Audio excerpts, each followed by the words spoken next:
18 команд из 14 городов и районов республики прибыли в Сыктывдинский лагерь «Мечта» для участия в Зорнице. Бороться за победу будут школьники, воспитанники патриотических клубов, кадетских классов.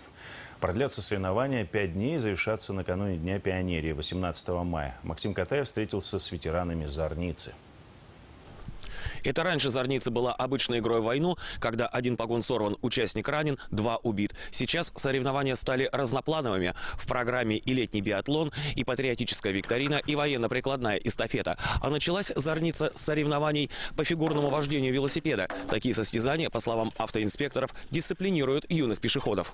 В безопасных условиях в соревновательном моменте мы можем достичь тех результатов, которые дети не совершают ошибки уже в реальной жизни, в условиях города, и помогает им правильно управлять велосипедом, навыками и, конечно же, в теории знать сами правила дорожного движения и их поведение уже воплощать на дорогах общего пользования.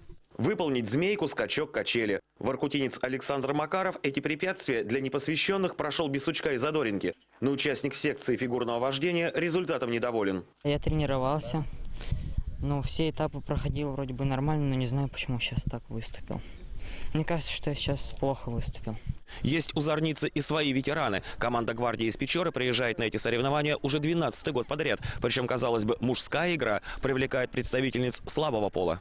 Мне очень нравится туризм. Так, что еще?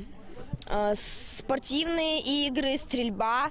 Мне все нравится в Зорнице, это все увлекательно, интересно. Фаворит Зорницы – команда усть-сылимских кадетов. В 2011-м она стала первой в республике и 5-й по северо-западу. Половина местного корпуса, кстати, тоже девушки. Девочкам нравится форма, нравится, получается, дисциплина. Они во многом даже бывают лучше наших ребят. И вторым шагом лучше ходят, автомат разбирают. Официально Зорницу откроют завтра. Одной из самых зрелищных частей обещает стать строевой смотр. Каждая команда наденет форму и пройдет парадом со знаменем отряда.